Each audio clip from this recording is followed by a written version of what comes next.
기도의 시리즈 네 번째입니다. 올바른 기도는 묻고 듣고 행합니다 라는 기도의 말씀 제목으로 우리가 함께 말씀을 나누고자 합니다. 계속해서 말씀드렸던 것처럼 기도는 대화하는 것이다 라고 말씀드렸습니다. 하나님께 요구하는 것만이 아니라 이야기하고 듣는 것이다. 이것이 기도라고 말씀하였습니다. 이렇게 할 수 있는 이유는요, 하나님께서 하나님의 형상대로 우리를 지으셨다라는 것이에요. 그렇기 때문에 우리가 하나님의 형상을 소유한 우리가 하나님의 음성을 들으면서 하나님과 함께 대화할 수 있는 것이고, 그리고 기도할 수 있는 것입니다. 우리의 음성으로 고백하고, 그리고 간구하고, 그리고 말씀으로, 내적인 음성으로 우리는 하나님께 기도할 수 있는 것입니다. 그렇다면 기도를 해야 하는 이유는 무엇일까요? 하나님께서 우리에게 기도하라고 명령하셨기 때문에 그래요. 하나님께서 우리에게 기도해라 이렇게 말씀하셨어요. 기도해야만 한다라고요. 우리는 하나님께 열심히 기도합니다. 특별히 어려울 때나 그리고 위급한 상황 속에서, 또는 경제적인 위기 속에서, 그리고 시험을 받을 만한 그런 상황 속에서 우리는 하나님 앞에 필사적으로 기도하지요. 하나님은 우리가 했던 기도의 제목과 소원대로 응답해 주십니다. 그러나 때로는 하나님께서요, 우리가 소원하는 기도의 제목과는 전혀 다른 응답을 주셔요. 어렵고 곤란한 상황으로 우리를 더 몰아가시는 그러한 응답을 종종 하신다는 경우입니다. 아니면 아무런 말씀하지 않고 침묵하시죠. 그때 우리는요, 하나님께 왜 하나님은 내 기도를 안 들어주시지? 아니야, 하나님 왜 내 기도만을 안 들어주실까? 다른 사람 기도는 다 들어주시는 것 같은데 내 기도는 안 들어주시는 것 같아 하면서 실망하고 좌절하고요, 때로는 절망합니다. 때로는요, 하나님께 기도하는 그것이 굉장히 두렵기까지 해요. 그리고 오히려 이렇게 결정을 합니다. 마음속으로 차라리 하나님께 기도하지 말자. 왜? 기도하지 않았다면 최소한 하나님에 대한 실망과 좌절은 내가 느끼지 않기 때문에 차라리 기도 안 하는 게 낫겠다, 이렇게 결정하는 그러한 순간들도 있는 것입니다. 그러나 우리의 기도와는 다른 응답을 주신 그 기도의 응답 안에는요, 드러나지 않는 감추어진 하나님의 뜻이 있다고 하였습니다. 그래서 아무리 힘들고 어려워도 감추어진 하나님의 뜻이 드러날 때까지 우리는 끝까지 인내하면서 기도해야 한다고 말씀드렸습니다. 하나님을 사랑하는 자, 곧 그의 뜻대로 부르심을 입은 자들에게는 모든 것이 협력하여 선을 이룬다. 협력하여 하나님의 선을 이룰 때까지 우리는 기도해야 하는 것입니다. 기억해야 할 것은 하나님은 기도 응답을 통해서 놀라운 일을 하신다는 것입니다. 우리가 이것을 기억해야 돼요. 그리고 하나님은 반드시 우리의 기도에 응답하신다는 사실입니다. 그래서 끝까지 기도해야 합니다. 인내하며 기도해야 하는 것입니다. 이것이 지난주까지의 이 설교 말씀이었어요. 전체를 요약한 건데, 오늘은 기도의 목적을 조금 좀 돌아보려고 합니다. 기도의 목적. 기도의 목적은 여러 가지 기도의 목적이 있는데 한 5가지 정도로 분류를 하려고 합니다. 첫째는요, 하나님과의 관계를 더욱 깊이 하는데 기도의 목적이 있습니다. 하나님의 관계를 더욱 깊이 해요. 우리가 기도할 때 우리가 잘 느끼지 못하는 중에 하나님과의 관계성들이 굉장히 깊어지는 그러한 것들을 우리는 간혹 경험합니다. 그냥 우리의 일방적인 소원을 아내고 기도를 끝내는 것이 성경에서 말하고 있는 그런 올바른 기도는 아닐 것입니다. 우리는 이미 배웠어요. 기도는 일방적인 우리의 요구가 아니라 하나님과의 대화다. 하나님이 하는 말씀을 우리가 듣고 묻고 그리고 행하는 것이다 라는 것입니다. 그래서 기도는요, 교제라는 말로 표현하기도 합니다. The prayer is a fellowship. 그렇게 표현하고 해요. 하나님의 말씀은 듣는 것입니다. 사랑의 관계를 유지하기 위해서 기도해야 하는 것입니다. 하나님, 우리가 기도로서 그분께 나아오기를 기뻐하시는 것입니다. 바라고 계세요. 지금도 기다리고 계신다는 거예요. 두 번째 기도의 목적은, 기도는 하나님을 영화롭게 하는 것입니다. 너희가 내 이름으로 무엇을 구하든지 내가 행하리니 이는 아버지로 하여금 아들로 말미암아 영광을 받으시게 하려 함이라. 기도는 하나님 앞에 영광을 드리는 거예요. 기도는 우리가 하나님 앞에 영광을 올려드리는 거예요. We glorify the God is by the prayer. 그렇게 하는 거예요. 그걸 통해서. 그래서 기도는 존귀한 것이에요. 거룩합니다. 아름답습니다. 세 번째, 기도의 목적이 있다면 굉장히 중요한 부분인데, 우리가 기도할 때에 영적인 성장을 합니다. 그래서 영적인 성장을 위해서 우리는 기도하는 것이에요. 아이들은 성장을 위해서 반드시 필요한 것이 음식입니다. 음식을 먹어야 그것을 섭취해서 소화해서 성장하죠, 육체적으로. 그런 것처럼 예수님을 믿는 사람들은 영적인 성장을 위해서 기도가 반드시 필요하다는 것입니다. 이러한 영적 성장을 위해서 기도할 때 우리의 가장 좋은 응답, 그 응답은요, 때로 우리가 상상할 수 있는 것과 상당히 달라요. 우리가 정말 하나님 앞에 간구하고 소원하는 기도의 제목들이 있는데, 하나님이 때때로 응답하시는 그 응답의 모양들이 우리가 기대했던 것과는 좀 다른 그러한 부분들이 있다는 것이에요. 왜냐하면 하나님에게 있어서 가장 좋은 기도의 응답은 하나님께서 우리를 위해서 무엇인가를 하시는 것이 아니라 바로 하나님께서 우리 안에서 하시는 일이에요.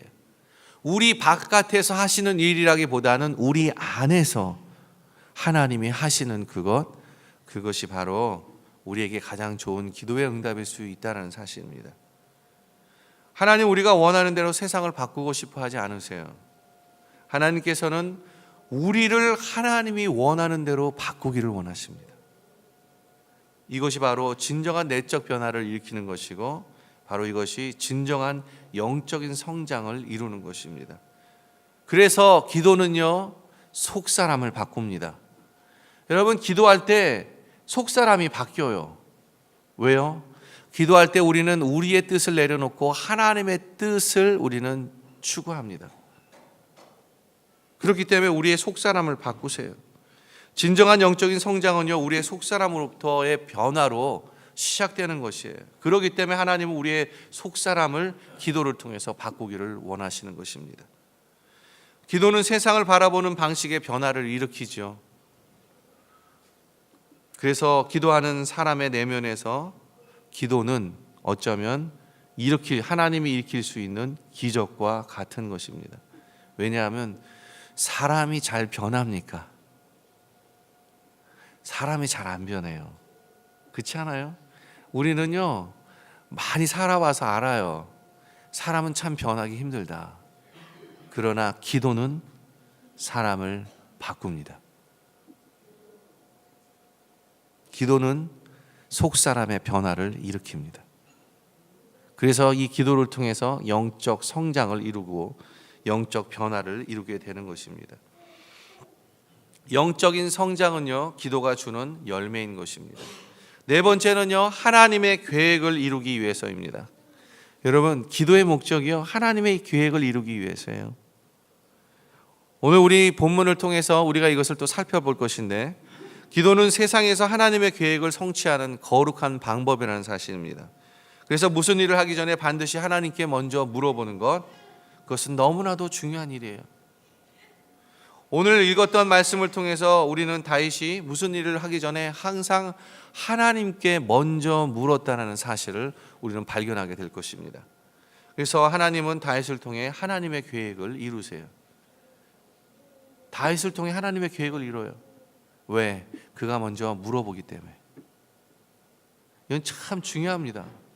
다섯 번째요, 나의 소원을 아뢰기 위해서 우리는 기도합니다.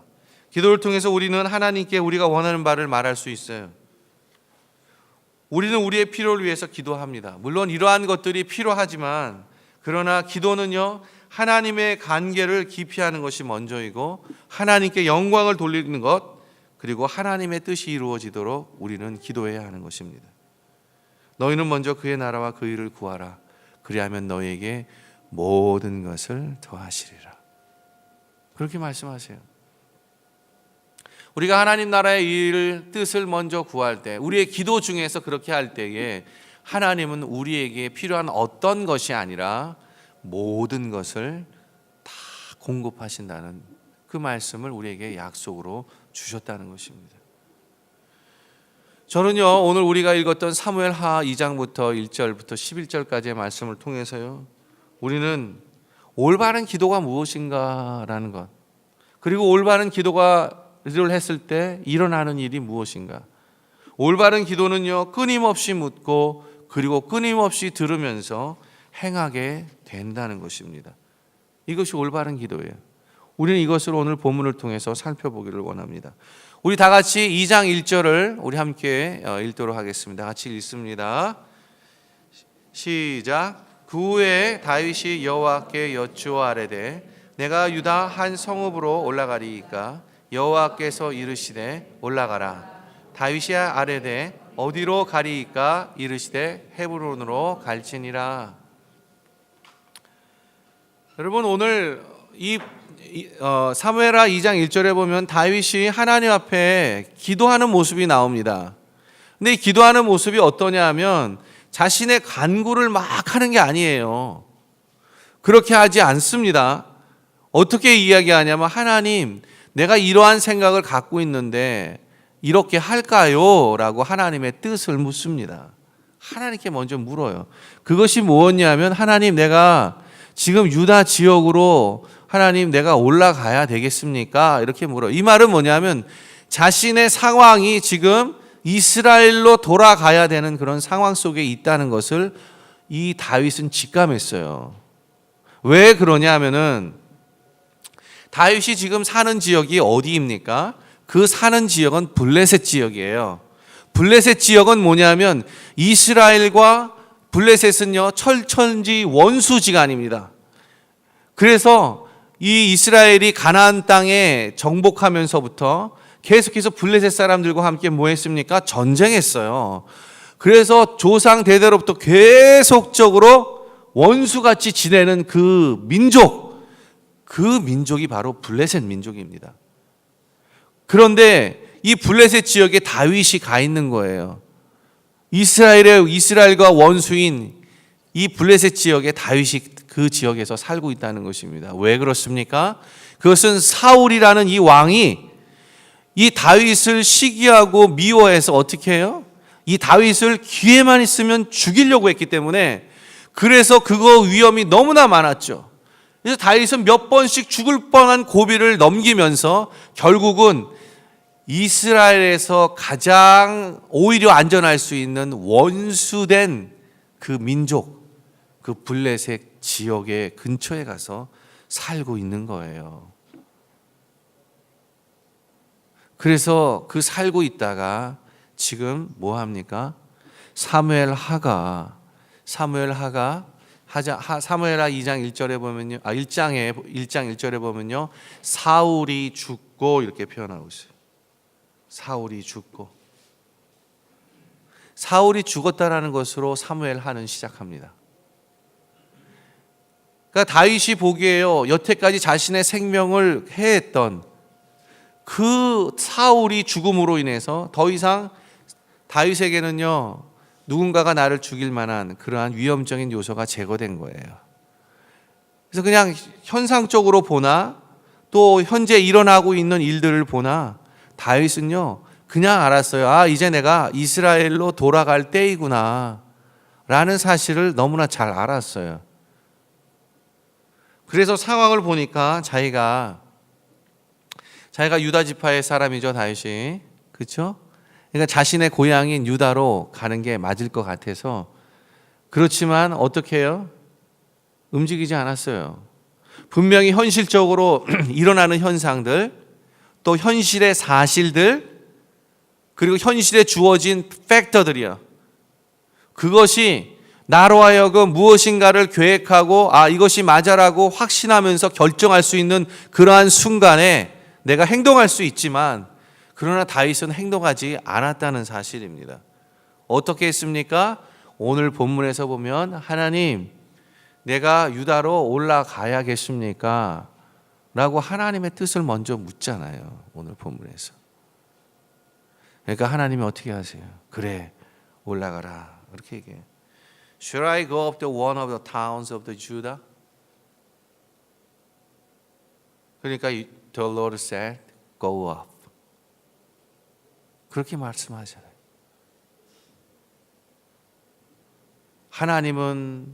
다윗은요 하나님께 묻고 하나님은 대답하십니다. 올라가라고. 그래서 다윗이 다시 묻죠. Where shall I go? 주님이 얘기하세요. 뭐라 그럽니까? To Hebron. 헤브론으로 가라고. 그래서 다윗은 어떻게 합니까? 다윗은 자신의 모든 가족과 식솔들을 데리고 헤브론으로 올라갑니다.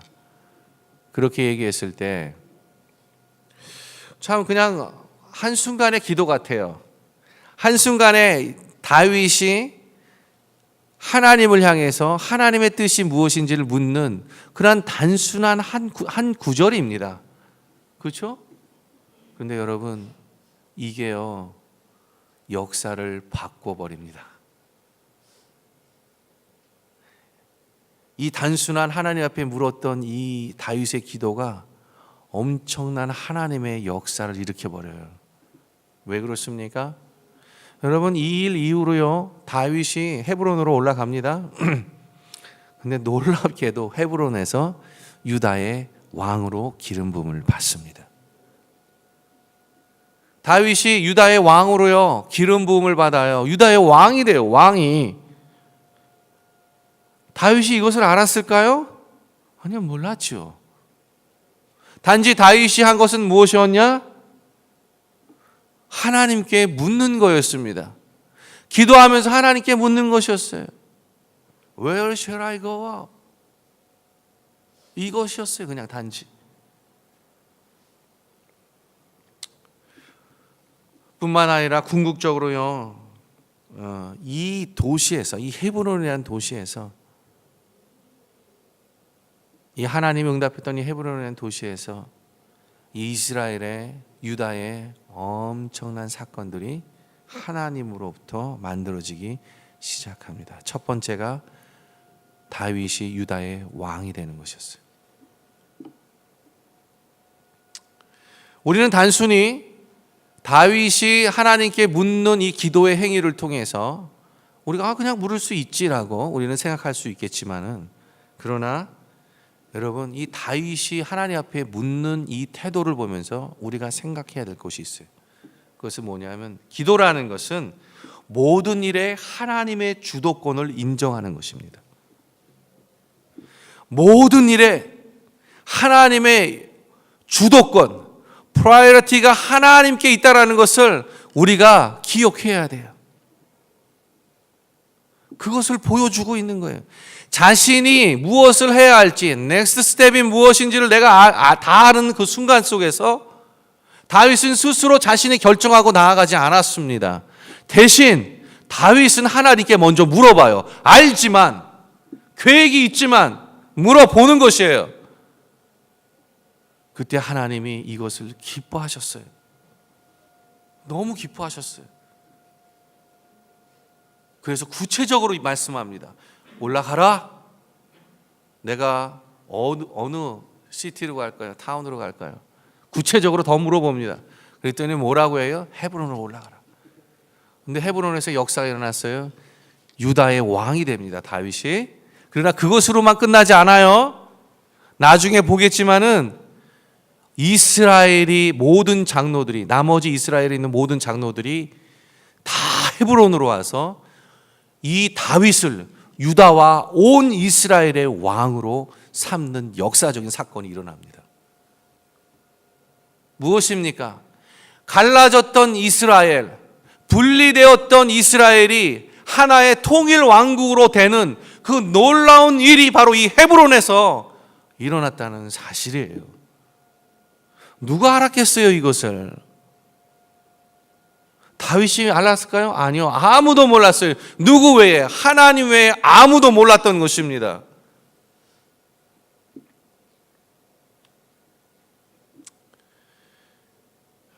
그래서 기도는 모든 일의 주도권을, 하나님의 주도권을 인정하는 것이에요. 기도의 우선성을, 프라이어티를 두고 우리가 살아야 하는 것입니다. 치밀한 계획과 굳은 결심만큼이나 주를 의지하는 그런 간절한 기도가 우리의 삶에 필요한 거예요. 사랑하는 성도 여러분, 우리는 한치 앞을 몰라요. 우리는 미래를 몰라요. 단 5분 앞, 아니 단 1분 앞에 무슨 일이 일어날지를 우리는 진짜 몰라요. 그래서 우리는 미래를 알 수 없습니다. 무슨 말이냐면 아무리 지혜롭고 아무리 능력이 많은, 그리고 아무리 다박하고 정말 모든 것을 다 가진 사람이라 할지라도 한계를 갖고 있다는 사실이에요. 인간은 다 한계를 갖고 있어요. 그러나 우리 하나님은 전지전능하십니다. 우리의 모든 미래를 알고 계세요. 하나님의 뜻을 위해 우리는 우리의 미래를 만들어 가시는 분이에요. 그분이 바로 하나님이십니다. 그래서 우리는 하나님께 기도해야 하는 것이에요. 어떤 기도를 합니까?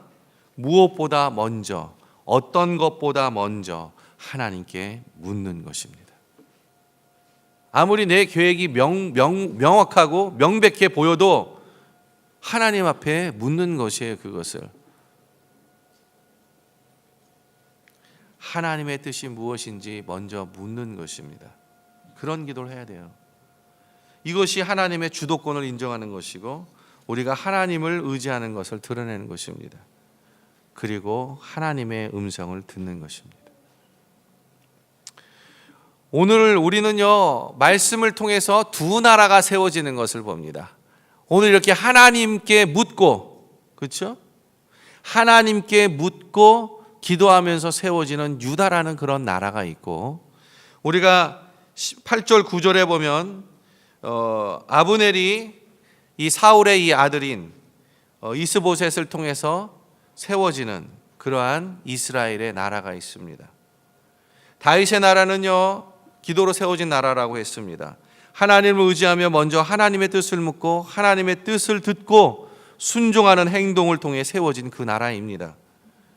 그러나 이스보셋이 세운 이 나라는요, 이스라엘은요, 권력욕에 사로잡힌 아브넬을 통해서 세워졌습니다. 그렇기 때문에 다윗은 제거 대상이 되었고요, 이스보셋은 바로 이용 대상이 되었던 것입니다. 이용 대상일 뿐이에요. 인간적인 욕심과 욕망에 눈이 멀어서 세워진 그 나라가 바로 이스라엘이었습니다. 결국 이 두 나라는요, 싸움을 끊임없이 서로 합니다. 이 뒤에 본문에 보면 계속해서 싸워요. 계속해서 싸워요. 마치 뭐와 같냐면요, 이 세상에 이 하나님의 나라와 이 세상의 나라가 서로 싸우는 것 같아요. 믿음 안에서 믿음을 지키려고, 하나는 믿음을 파괴하려고 계속해서 싸워가는 그 모양 같아요.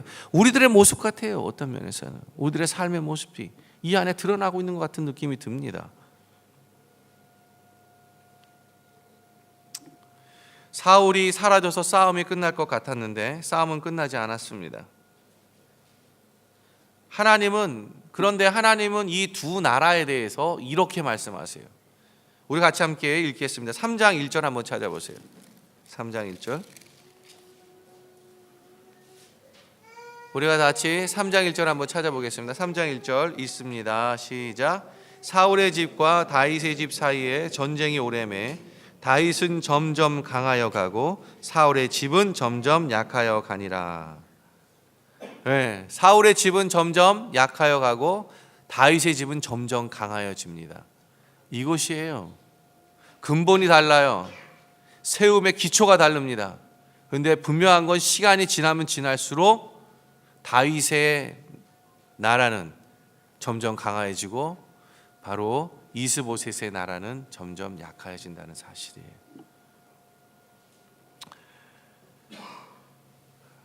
그래서 이렇게 이 두 나라의 이 오래된 싸움을 통해서 마침내 다윗은요, 이 두 나라의 왕이 됩니다. 사무엘하 5장 3절에 보면 이런 말이 나와요. 이에 이스라엘 모든 장로가 헤브론에 이르러 왕에게 나아오매 다윗 왕이요 다윗 왕이 헤브론에서 여호와 앞에 그들과 언약을 맺으며 그들이 다윗에게 기름을 부어 이스라엘 왕으로 삼으니라. 이스라엘 왕으로 삼으니라. 무엇입니까? 드디어 헤브론에서 통일 왕국의 왕이 된 것입니다. 누가요? 다윗이요. 그런데 이러한 이유에 대해서 또 사무엘하 5장 10절에는 이렇게 표현하고 있어요. 만군의 하나님 여호와께서 함께 계시니 다윗이 점점 강성하여 가니라. 만군의 하나님이 다윗과 함께 있습니다. 어떻게 알 수 있어요? 그가 늘 하나님 앞에 묻기 때문에 그렇습니다. 그래서요, 다윗은요, 이것을 이해해요. 이해해서 그것을 어떻게 표현하고 있냐면 이렇게 표현하고 있어요. 사무엘하 5장 12절에 이렇게 표현해요. 다윗이 여호와께서 자기를 세우사 이스라엘 왕으로 삼으신 것과 그의 백성 이스라엘을 위하여 그 나라를 높이신 것을 알았더라. 다윗은요, 알았어요. 하나님이 이렇게 하신다는 것을 알았어요. 왜 알았을까? 어떻게 알았을까요? 그가 늘 물어볼 때 하나님이 그것을 말씀하셨기 때문에 그래요. 그래서 다윗은 알았어요. 누가 이렇게 하시는지를. 그런데 한 번은요, 이 블레셋에 있는 이 원수지간이었던 이 블레셋이 다시 이스라엘 향해서 쳐들어옵니다.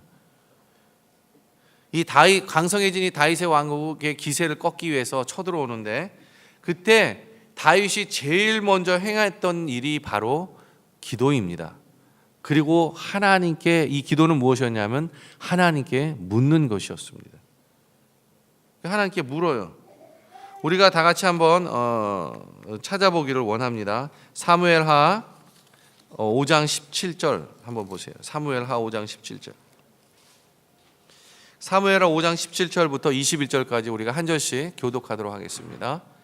자, 17절 먼저 있습니다. 이스라엘이 다윗에게 기름을 부어 이스라엘 왕으로 삼았다 함을 블레셋 사람들이 듣고 블레셋 사람들이 다윗을 찾으러 다 올라오매 다윗이 듣고 요새로 나가니라.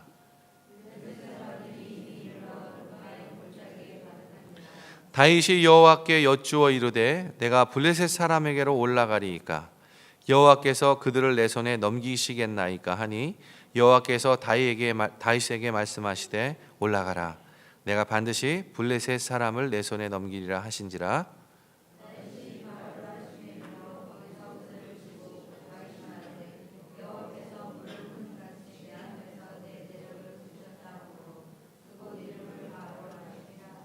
같이 읽습니다. 거기서 블레셋 사람들이 그들의 우상을 버렸으므로 다윗과 그의 부하들이 치우니라. 네, 똑같이 블레셋이 쳐들어왔는데요, 그때 다윗이 한 거는 무엇입니까? 먼저 하나님 앞에 기도하는 것이었고, 그 기도는 먼저 하나님께 묻는 것이었어요. 그 상황, 하나님, 이 지금 블레셋이 쳐들어왔는데 내가 이 블레셋을 치러 지금 올라가야겠습니까? 하나님, 이 블레셋을 제 손에 맡기시겠습니까? 이거 물어보는 거예요. 무엇입니까? 하나님 뜻이 뭔지 물어보잖아요. 지금요, 올라갑니까 맙니까? 하나님, 그 적을 내 손에 붙였습니까? 안 붙였습니까? 물어보잖아요, 먼저. 그렇죠? 그럴 때 하나님 뭐라 그래요? 올라가라.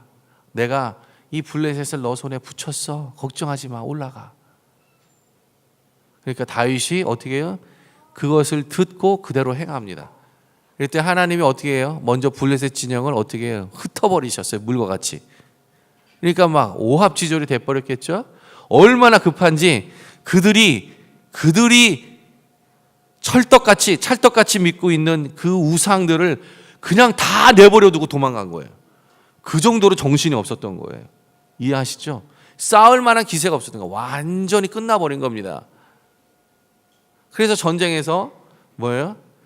피 하나 흘리지 않고 어떻게 된 거예요? 지금 다 끝내버린 거예요. 무엇 때문에? 다윗이 먼저 하나님께 물었기 때문에 그래요. 다윗이 지략이 없었을까요? 어떻게 싸우는지 그 싸움하는 방법을 몰랐을까요? 이런 상황에서 내가 어떻게 해야 하는지 몰랐을까요? 아니요, 분명히 알았어요. 왜요? 다윗은요, 이 사울로부터 함께 지내는 동안에 군대의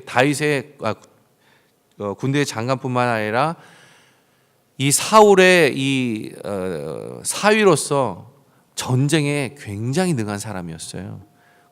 골리앗을 죽일 정도로 전쟁에 능한 사람이란 말이죠. 지략이 많았던 사람이에요. 지혜로운 사람이에요. 그럼에도 불구하고 오늘 뭐 하고 있어요? 물어보고 있어요. 이렇게 철저하게. 근데 아직 블레셋이 좀 혼이 덜 났나 봐요. 보니까 블레셋이 다시 또 쳐들어옵니다. 다시 쳐들어와요. 그래서 같이 한번 읽어보기를 원합니다. 22절부터 25절까지 우리가 한 절씩 서로 교독하겠습니다. 다시 22절 제가 읽겠습니다. 블레셋 사람들이 다시 올라와서 르바임 골짜기에 가득한지라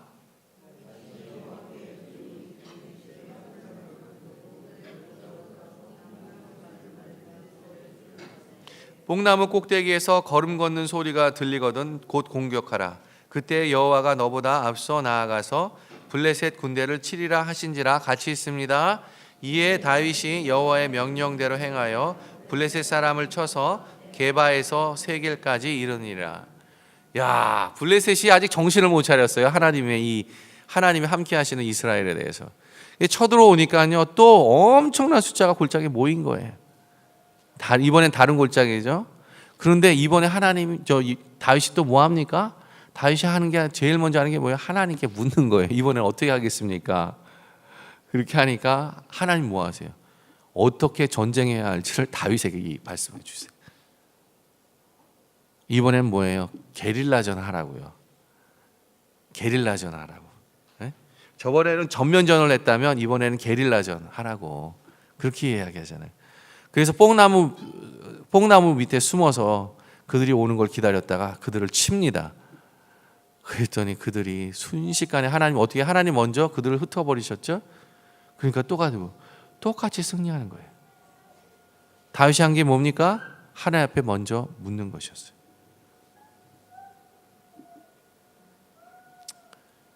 다윗에게 이와 같은 놀라운 일들이 일어날 수 있었던 것은요, 바로 그가 하나님 앞에 물었기 때문이에요. 다윗이 먼저 하나님께 물었을 수 있었던 것은요, 무엇을 볼 수 있냐면 바로 그가 하나님을 가장 의지하는 사람이다. 하나님을 철저하게 신뢰하는 사람이라는 사실을 드러내주고 있는 겁니다. 하나님이 이것을 너무도 기뻐하세요. 그래서 뭐 합니까? 하나님께서 다윗에게 전략을 그냥 탁 말씀해 주시는 거예요. 백전백승의 전략. 하나님 앞에 하나님이 가르쳐 주시죠. 그래서 백전백승 하시잖아요. 우리들의 삶을 좀 돌아보기를 원합니다. 우리들은 가장 먼저 무슨 일이 일어날 때 가장 먼저 하나님 앞에 묻습니까? 그리고 하나님이 하시는 것들의 지시를 따라서 우리가 순종하면서 행합니까? 한번 돌아보세요. 뿐만 아니라 그러한 것도 모자라서 사실 우리 기도 많이 합니까? 어떠한 일이 일어날 때 다 기도하면서 우리가 합니까? 사실 우리는 기도 많이 못 합니다. 그렇지 않아요? 우리가 삶을 돌아보면 이유는 뭡니까? 너무 바빠요. 너무 바빠요. 근데 아주 재미있는 이야기가 하나 있습니다. 뭐냐면 우리는 주 예수 그리스도를 다 믿기 때문에 우리가 분명히 하나님 앞에 가서 천국에 다 들어가겠죠. 천국에는 우리 각자 한 사람 한 사람을 위한 그런 아름다운 집들을 하나님께서 예비하고 계세요. 그렇죠? 그 집 속에서 우리는 하나님과 함께 더불어 영원히 사는 영생이 우리 가운데 분명히 마련되어 있을 것입니다. 그런데 어느 날 우리가 그 천국에 올라갔어요. 올라갔는데 우리 집을 보니까 와 진짜 너무 멋있어요. 막 보석. 예, 천국에 그거 아시죠? 천국에 우리 길을 뭘로 깔았어요? 아스팔트로 깔잖아요. 그렇죠? 그런데 천국은요 길을 뭘로 한다고요? 황금길. 아스팔트는 이게 말도 안 돼. 이게 무슨 가치가 있다고? 예? 한번 요한계시록 보세요. 천국의 길은요, 여러분 황금으로 깔았습니다. 황금으로. 예? 번쩍번쩍 하는데 우리 집으로 들어가요. 집으로 들어가는데 여러 개의 방이 있는 거예요. 근데 방을 가서 봤더니 그 방 안에는 굉장히 큰 박스가 엄청 쌓여 있는 거예요. 그리고 포장도 너무 이쁘게 되어 있어요. 뭐 다이아몬드로 박혀 있고 너무 이쁘게 돼 있고, 그리고 우리들 각자의 이름으로 그렇게 네임택이 딱 돼 있는 거예요. 가령 예를 들어 박재범 탁 이렇게, 투 재범 파 이렇게 그렇게 되어 있는 거예요. 에? 그런데 여러분, 그 옆에 예쁜 리본이 있는데 그 리본 옆으로 메시지가 하나 탁 달려 있어요. 그 메시지에 이렇게 써여 있습니다. 잘 들으세요. 땅에서는 결코 요구한 적이 없으므로 절대 땅으로 배달하지 말라. 잘 생각해 보세요. 땅에서는 결코 요구한 적이 없으므로 절대 땅으로 배달하지 말라. 여러분, 우리들의 모습이 아닙니까?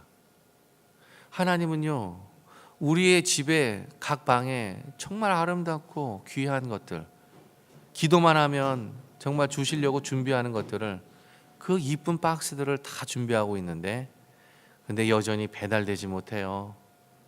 왜요? 땅에서 결코 요구한 적이 없기 때문에 그렇습니다. 어떻게 하시겠습니까?